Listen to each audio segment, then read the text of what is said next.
அது நேரா நம்ம சாலிமாமா தோட்டத்துல இருக்க குளத்த தாண்டி வந்து காட்டு மரத்து பக்கத்துல நின்னப்போ கத்திக்கிட்டு நிக்குது அந்த சிவப்பு கண்ணு வச்ச சைத்தான்.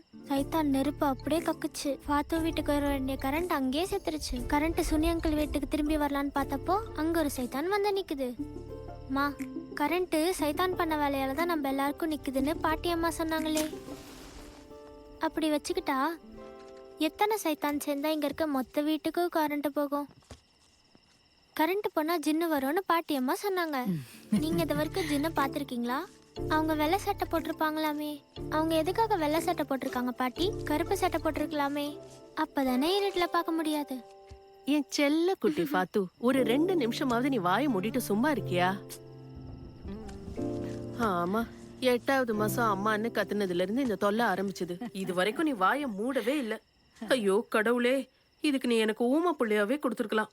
அம்மா, ஊமனா வாய் பேச முடியாதவங்க தானே அர்த்தம். அப்புறம் ஏன் காது வாயும் பேச முடியாதவங்கள ஊமன்னு சொல்றீங்க? ஐயோ கடவுளே. அம்மா, வா ஃபாத்து, தூங்க போலாம். அப்பா வரதுக்கு லேட் ஆகும். அம்மா, நான் உங்களுக்கு ஒரு கதை சொல்லவா? யானையோட தும்பிக்கையில டைலரோட ஊசி குத்துனது பத்திய புதிய கதை. ஃபாத்து, ஒழுங்கா போய் தூங்குடி செல்லும். அம்மாக்குனே வாச்ச வாயாடி.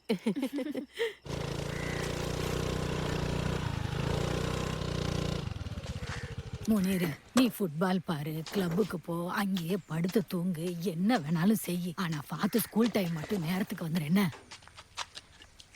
ஆமா, ஆசிஃப் எங்க? ஓ, நேத்தே ரஃபீக்கோட மேட்ச் பார்க்க போயிட்டான்ல. என்னத்த சொல்ல, வாப்பா ஒழுங்கா இருந்தா தானே பிள்ளைங்க ஒழுங்கா இருக்கும்.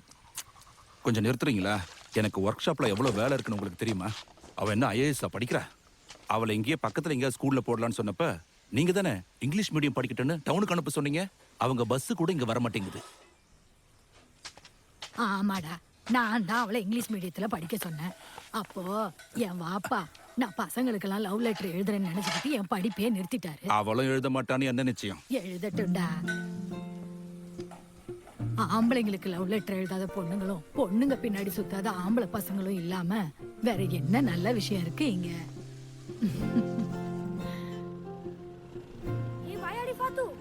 எதுவும் பேசாம வர.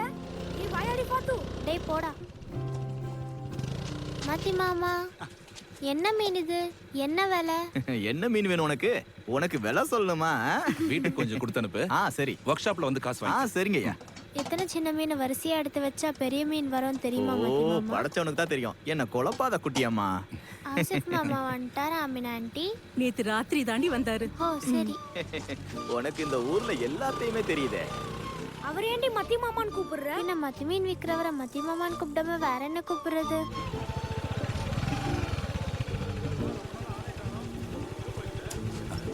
இறங்க.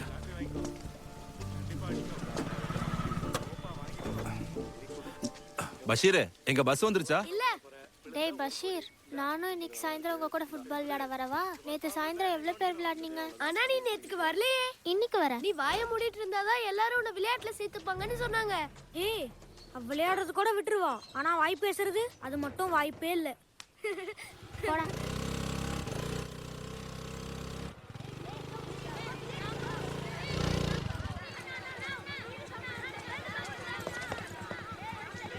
ஊரே உன்னை வாயடின்னு கூப்பிடுது தெரியுதா? பல்ல உடஞ்சு நீ மயக்கம் போட்டு விழுந்தியா போன எல்லாரும் பயந்தாங்கலேன்னு கூப்பிட்டாங்க. அது மாதிரிதான் இதுவும்.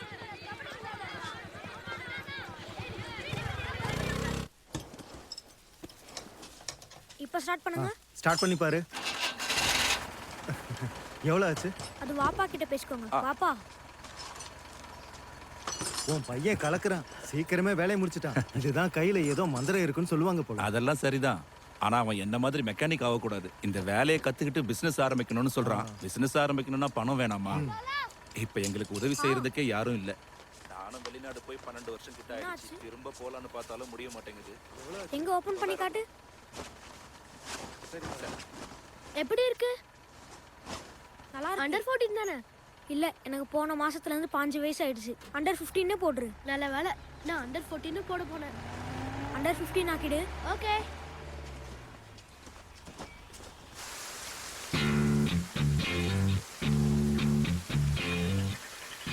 அடைமழை பெய்து கொண்டிருக்கும் இந்த தருணத்தில் கோல் கீப்பர் ஃபாத்துவின் கை மழையில் நனைந்து கொண்டிருக்கிறது. நமது சந்தோஷ் டிராபி மைதானமே மழை தண்ணீரால் நிரம்பி இருக்கிறது.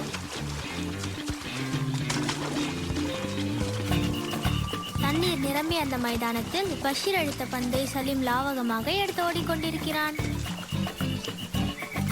தன் காலில் இருந்த பந்தை சலீம் அழகாக ரஃபீக்கிடம் பாஸ் செய்கிறான். ஆட்டம் பரபரப்பாக போய் கொண்டிருக்க 2 அணிகளும் வெற்றிக்காக போராடி கொண்டிருக்கிறது. ஒரே கோல், இன்னும் ஒரே கோல் அடித்தால் இந்த ஆட்டத்தை வென்றுவிடலாம் என்று 2 அணியும் போராடி ஆடுகிறார்கள்.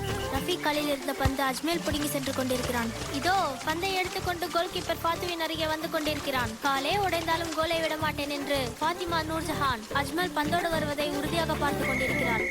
அஜ்மல் எட்டி உதைக்கிறான். கோல் கோல். ஏ வாயிடு பாத்து வாய முடிச்சு அந்த பந்த பாரு. நீ நினைச்சிருந்தா அந்த பந்த எடுத்துக்கலாம்.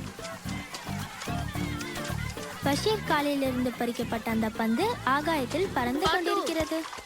மழையில நனையாம இங்க வாடி. சரி நான் சீக்கிரம் வா. கிளம்புறேன். ஏ வாயிடு திரும்பி வா. நீ பாதியிலே போனா நாளைக்கு உன்னை சேர்த்துக்க மாட்டேன். இங்க வா. மழையில எப்படி நனைஞ்சிட்டு பாரு. வீட்டுக்கு போடா, மழை பெய்யுது இல்ல. என்ன பொண்ணு நீ?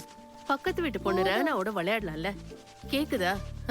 எப்பவும் அந்த பசங்களோட போய் ஃபுட்பால் விளையாடுறதா வேலையா? அப்படி எங்க போனாலும் உன் வாயை மட்டும் நீ மூட மாட்டேங்கிறல்ல. இரு இரு இரு இரு. புள்ளையோட தலை இன்னும் ஈரமாதான் இருக்கு. நல்லா தொடச்சு விடு. அதெல்லாம் தொடச்சிட்டேம்மா.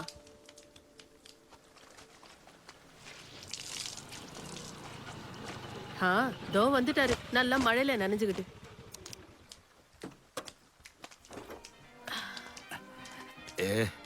என்ன கோலம் இது? நீங்க மழை நின்னதுக்கு அப்புறம் வந்திருக்கலாம்ல. மழை நின்ன அப்புறம் தான் கிளம்புனேன். திடீர்னு பெய்ய ஆரம்பிச்சிருச்சு. ஒன்னும் பண்ண முடியல. ஐயோ தொப்பரையா நனைஞ்சிருக்கீங்க. இன்னைக்கு இவ ஃபுட்பால் ஆட போலையா? அங்கதான் இருந்தா. நான் தான் அரெஸ்ட் பண்ணி கூட்டிட்டு வந்தேன்.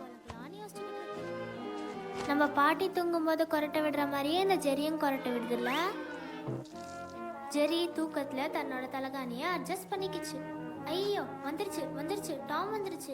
ஜெரியோட மஞ்சள் தலகாணியை எடுத்து தூக்கி போட்டுருச்சு. எப்படி வம்புவலுக்கலான்னு யோசிச்சுக்கிட்டு இருக்கு.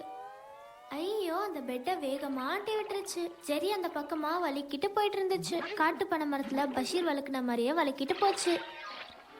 ஐயோ ஜெரி தண்ணியில விழுந்துருச்சு. ஐயோ ஜஸ்ட் மிஸ்ல ஜெரி எஸ்கேப் ஆயிடுச்சு. டாமுக்கு சரியான பாடம் கத்து கொடுக்க ஜெரி திட்டம் போட்டு யோசிச்சுக்கிட்டு இருந்துச்சு. எல்லாரும் இவள வாயாடி பார்த்துன்னு கூப்பிடுறாங்க. இல்ல அவங்களையும் குத்தம் சொல்ல முடியாது. நானும் இவ ஒரு நாளாவது பேசாம இருப்பாளான்னு பாக்குறேன். அது நடக்காது போல. அப்படியா? ஊர்ல எல்லாரும் அவன் உங்க அம்மா மாதிரின்னு சொல்றாங்க. இப்ப சின்ன குழந்தை தானே, வளர்ந்தா எல்லாம் சரியாயிடும். ஜெரியை துரத்திக்கிட்டே தான் இருக்கணும். ஜெரி ஓடுறானா இல்ல பறக்குறானே தெரியல.